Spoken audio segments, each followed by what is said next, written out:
Jumat benar-benar menjadi hari keramat bagi penuntasan kasus korupsi. Secara mengejutkan, Presiden Direktur PT Agung Podomoro Land, Arisman Wijaya, menyerahkan diri ke Komisi Pemberantasan Korupsi (KPK) setelah statusnya ditetapkan sebagai tersangka. Penyerahan diri Arisman Wijaya diduga terkait dengan aksi suap terhadap seorang anggota DPRD DKI Jakarta, Muhammad Sanusi, mengenai rancangan peraturan daerah atau Raperda tentang reklamasi Teluk Jakarta. KPK juga menangkap seseorang bernama Gary yang disebut-sebut berperan sebagai perantara untuk memberikan uang atau hadiah untuk Sanusi. Tapi Bang Gary tahu nggak kalau misalnya disuruh-suruh itu kaitannya sama urusan kayak gitu? Enggak. Tidak tahu dia Enggak tahu. Batas supir doang aja. jalankan. Ketua KPK Agus Raharjo membenarkan peran Gary di dalam aksi suap tersebut. GER menjadi perantara untuk memberikan uang atau hadiah untuk penyelenggara negara yang mewakilinya terkait pembahasan Raperda tentang rencana zonasi wilayah pesisir dan pulau-pulau kecil Provinsi Jakarta tahun 2015-2035 dan Raperda tentang rencana tata ruang kawasan strategis pantai Jakarta Utara. Agus menambahkan, aksi suap ini merupakan salah satu upaya pengusaha untuk mempengaruhi pemerintah dalam membuat keputusan. Dalam kasus ini terlihat bagaimana pengusaha mencoba mempengaruhi pemerintah daerah dan pembuat undang-undang tanpa menghiraukan kepentingan rakyat yang lebih besar, terutama yang berkaitan dengan lingkungan. Karena dari data yang kami dapatkan kelihatannya AMDAL-nya belum diselesaikan dengan baik. Suap ini ada hubungannya dengan reklamasi Teluk Jakarta, Bang? Bang, ada hubungannya dengan reklamasi Teluk Jakarta, Bang?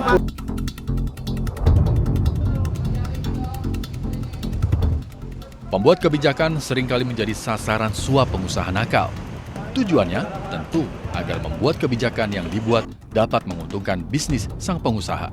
Saat ini DPRD DKI sedang membahas Raperda Rancangan Zonasi Wilayah Pesisir dan Pulau-Pulau Kecil, serta revisi Peraturan Daerah Nomor 8 Tahun 1995 tentang pelaksanaan reklamasi dan rencana tata ruang Pantai Utara Jakarta. Pengamat tata kota Nirwono Yoga melihat ada 3 sektor yang harus diperiksa terkait dengan reklamasi ini. Tidak, saya yakin KPK bisa menemukan tidak hanya terkait antara pengembang dengan legislatif, tapi juga ada kaitannya pasti dengan eksekutif, karena ini terkait dengan 3 sektor untuk mewujudkan pembangunan reklamasi tadi. Kemudian yang kedua yang bisa dibuktikan dalam terdekat adalah Pemprov DKI berani tegas untuk melakukan moratorium pembangunan reklamasi. Karena apa? Dari 17 pulau ini sebenarnya saat ini pun sudah ada 3 pulau yang tengah dalam proses pengurukan. Artinya di tengah-tengah masyarakat meributkan soal reklamasi, pengembang ini diam-diam sudah melakukan pengurukan pembangunan disertai dengan AMDAL. Ini yang tadi saya tanyakan, AMDAL-nya juga perlu dikaji ulang kalau sampai ditemukan adanya keganjilan-keganjilan tadi. Pemprov DKI Jakarta berencana akan membangun 17 pulau di Teluk Jakarta. Meski masih dianggap kontroversi, pembangunan reklamasi sudah dimulai dan masih dilanjutkan hingga hari ini.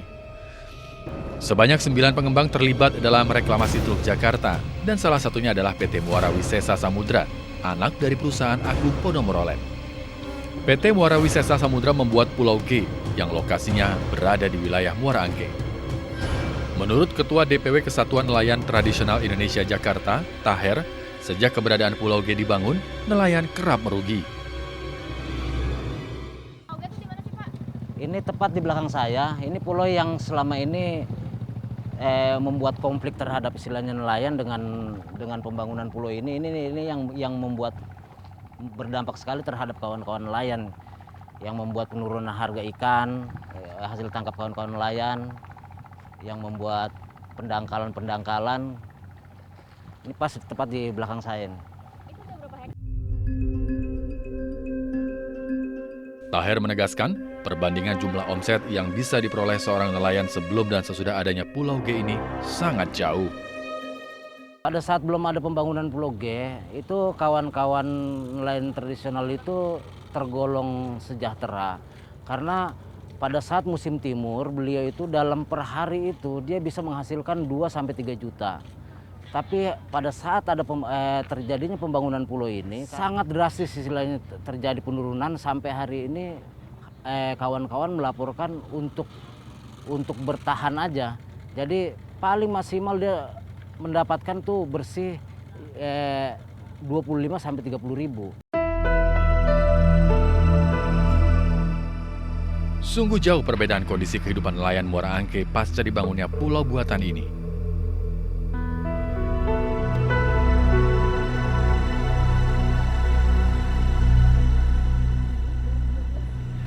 Tim Delik pun mencoba mendatangi kantor PT Muara Wisesa Samudra untuk mengkonfirmasi benarkah mereka sudah mulai melakukan pembangunan Pulau G dan apa yang sudah diberikan kepada nelayan tradisional sejauh ini. Wawancara dari aja kali. Aduh, itu wawancara apa? Wawancara saya nggak tahu apa-apa, Pak. Dengan berbagai alasan, hingga kedua kali pun pihak PT Muara Wisesa Samudra menolak untuk kami wawancara.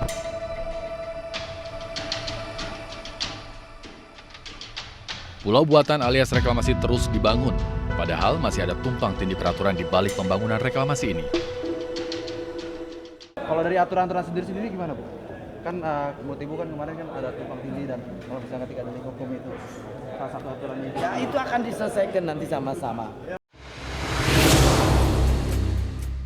Tumpang tindih peraturan tak pelak terjadi dalam pembangunan reklamasi di Teluk Jakarta ini. Mengapa? Ini disebabkan Pemprov DKI Jakarta dan Kementerian Kelautan dan Perikanan memiliki acuan hukum yang berbeda. Berdasarkan Undang-Undang 27 Tahun 2007 tentang pengelolaan wilayah pesisir dan pulau-pulau kecil, Teluk Jakarta sudah ditasbihkan menjadi kawasan strategis nasional. Ini menandakan bahwa Kementerian Kelautan dan Perikanan memiliki kuasa penuh akan Teluk Jakarta. Dan untuk pembangunan reklamasi berdasarkan pasal 17 Undang-Undang Nomor 1 Tahun 2014 harus didasarkan bukan hanya pada rencana tata ruang wilayah, namun juga rencana zonasi wilayah pesisir dan pulau-pulau kecil. Sementara Pemprov DKI berpegang pada Kepres Nomor 52 Tahun 1995 tentang reklamasi Pantai Utara Jakarta. Meskipun berbeda kiblat, nyatanya reklamasi masih terus dilanjutkan. Lantas, apakah pembangunan pulau reklamasi di Teluk Jakarta akan terus berlanjut?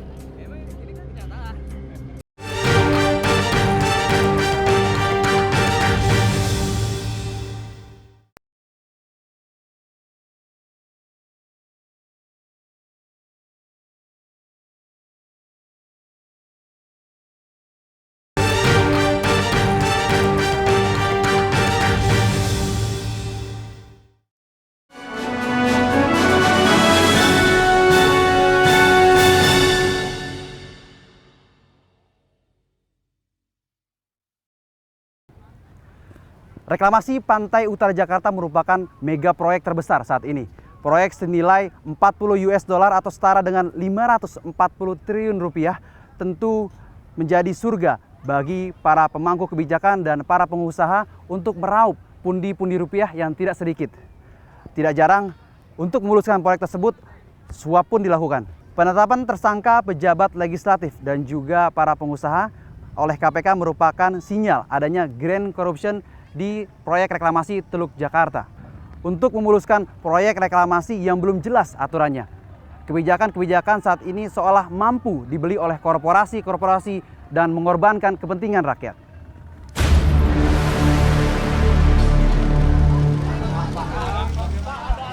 ...31 Maret lalu adalah babak baru dimulainya kasus suap Raperda Zonasi dan Wilayah Pesisir Pantai Utara Jakarta. Komisi Pemberantasan Korupsi langsung menjerat 3 tersangka sekaligus. Dugaan kong-kali-kong antara legislatif, pengusaha, hingga eksekutif telah terjadi untuk memuluskan mega proyek tersebut. Hingga kini KPK telah menetapkan tersangka Ketua Komisi D DPRD DKI Jakarta, M. Sanusi. Sanusi diduga menerima uang suap pembahasan Raperda Zonasi senilai 1,14 miliar rupiah. Selanjutnya Arisman Wijaya, selaku Presiden Direktur PT Agung Podomoro Land. Ia ditetapkan sebagai tersangka atas dugaan pemberi suap kepada Sanusi. KPK juga mengamankan Trinanda Prihantoro, selaku karyawan PT Agung Podomoro Land. Ia diduga sebagai perantara pihak APL untuk menyuap Sanusi. Untuk mempercepat penyidikan, KPK juga mencekal beberapa saksi lain yang terlibat. KPK resmi mencekal bos Agung Sedayu Group, Aguan alias Sugianto Kusuma beserta Direktur Agung Sedayu Group Richard Halim. Terakhir, KPK juga mencekal Suni Tanuwijaya yang diduga sebagai penghubung antara pihak eksekutif, legislatif, dan para pengusaha dalam berbagai bisnis properti. Ia diduga adalah orang terdekat Gubernur DKI Jakarta. Namun, Basuki Cahayapurnama mengaku Suni hanya seorang pegawai magang di kantor gubernur. Makanya tanya sederhana aja, kamu cek karakter. Saya kenal dia dari tahun 2010. Ada hubungannya kenapa pada kasus? Iya, dia mau mau bikin disertasi, mau magang silakan. Saya nggak gaji dia. Dia mau saya ketemu semua bos, dia mau datang mau tahu. Mau berantem sama DPRD dia mau tahu. Dia pengen tahu gaya politik Ahok bisa menang nggak. Munculnya kasus suap raperda zonasi ini disinyalir untuk memuluskan jalan para pengembang untuk melakukan reklamasi di Teluk Jakarta. Kebijakan pemerintah yang seharusnya pro rakyat justru tergadaikan dengan uang demi meraup keuntungan bisnis pengembang. Polemik ini kan karena dua raperda yang dihasilkan eksekutif ke legislatif mentok.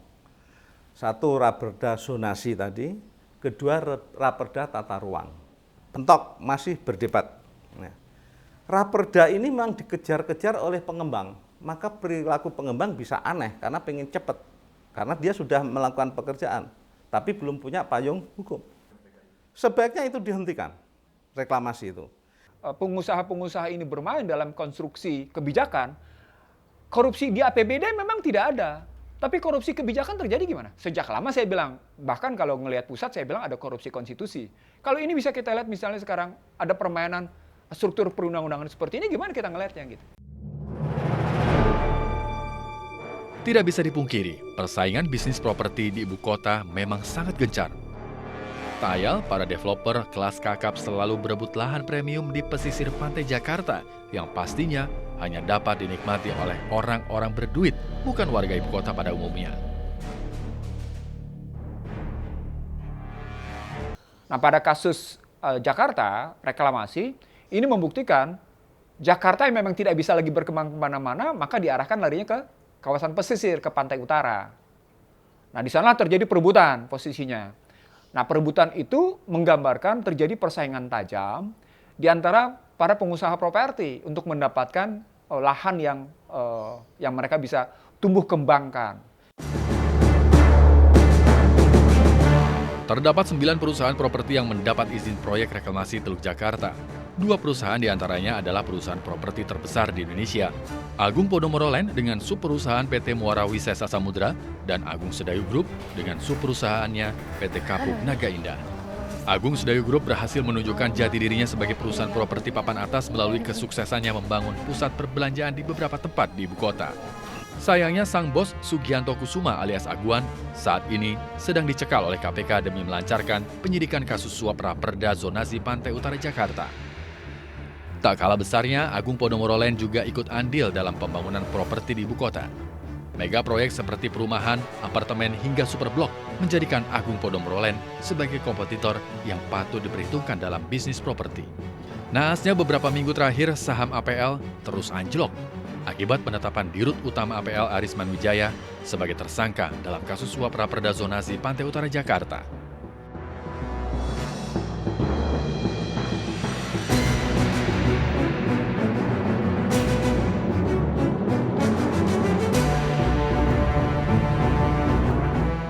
Tim Delik pun sempat mendatangi kantor APL untuk meminta konfirmasi kasus tersebut. Sayangnya, pihak APL tidak bersedia memberikan keterangan. Jadi dia nggak bisa ditemukan. Iya.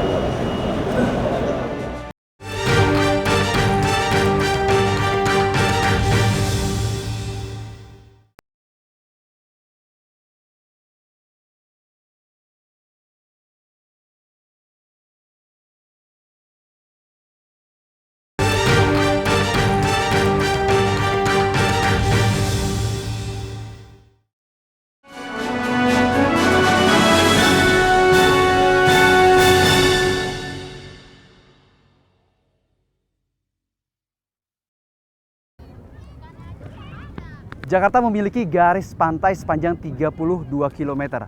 Namun tidak ada satupun pantai di Jakarta yang mampu diakses secara gratis oleh publik. Hak warga DKI Jakarta seolah dirampas. Luasnya garis pantai DKI Jakarta telah menjadi lahan bisnis bagi orang-orang berduit dan juga pemukiman-pemukiman elit yang menjadi lahan bisnis yang sangat menggiurkan. Dua perusahaan besar seperti Agung Podomoro dan Agung Sedayu Group merupakan dua perusahaan yang melebarkan bisnis propertinya di pesisir pantai DKI Jakarta. Tak puas menguasai bisnis properti di pesisir pantai DKI Jakarta, kini kedua perusahaan tersebut melebarkan sayapnya, melebarkan bisnis propertinya dengan membuat atau mereklamasi pulau di Teluk Jakarta.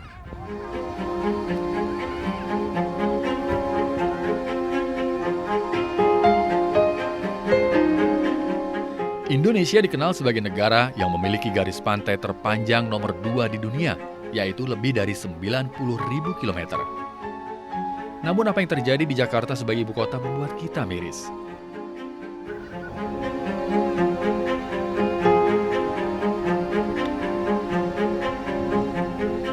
Pantai yang seharusnya bisa dengan mudah diakses oleh publik secara gratis, semakin sulit ditemukan. Hampir sepanjang pantai utara Jakarta kini telah dikuasai korporasi dengan membuat permukiman elit.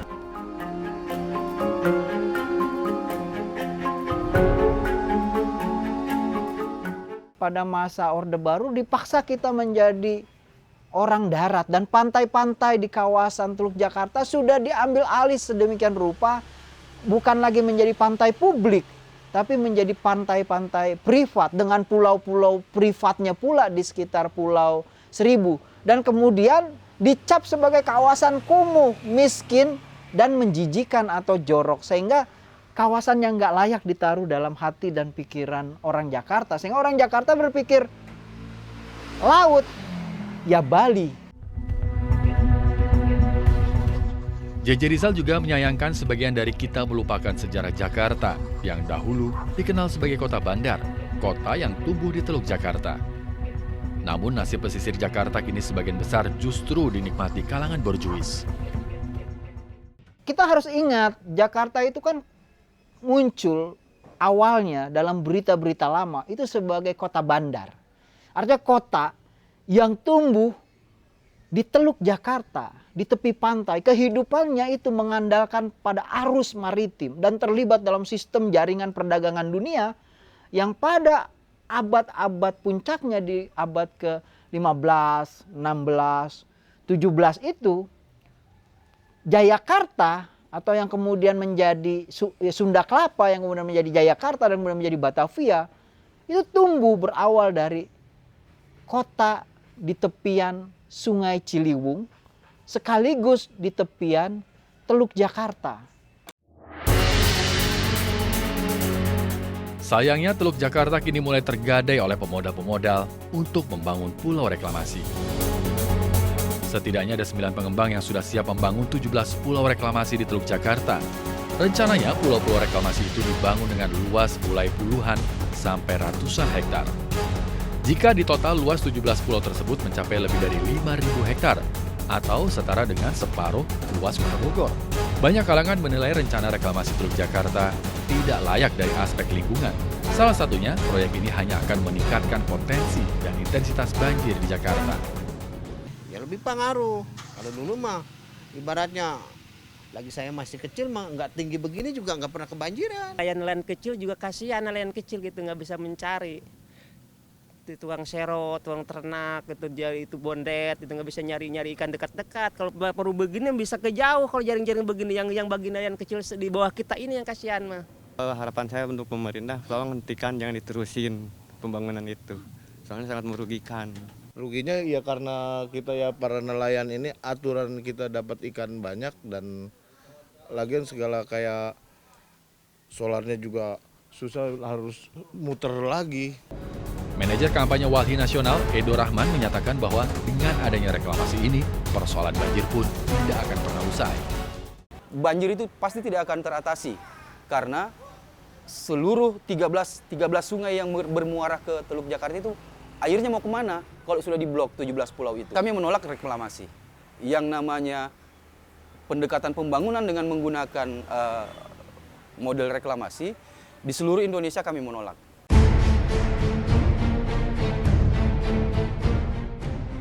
Pembangunan pulau reklamasi di Teluk Jakarta pasti tak lepas dari AMDAL. Persoalannya, apakah AMDAL yang sudah dibuat sudah sesuai dengan ketentuan ataukah justru AMDAL abal-abal? Koalisi Rakyat untuk Keadilan Perikanan, KIARA, meragukan AMDAL yang sudah dimiliki oleh pengembang pulau reklamasi.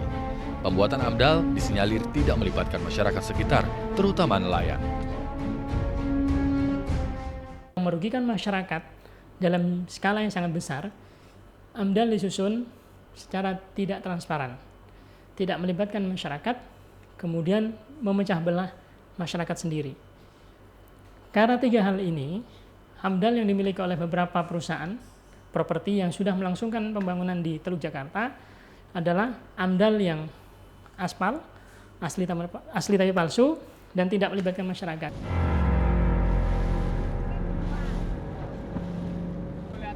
Belum lagi soal material untuk menimbun pulau reklamasi. Pengembang juga dinilai tidak transparan dan cenderung merugikan masyarakat di lokasi pengembang mengambil material untuk menimbun Teluk Jakarta.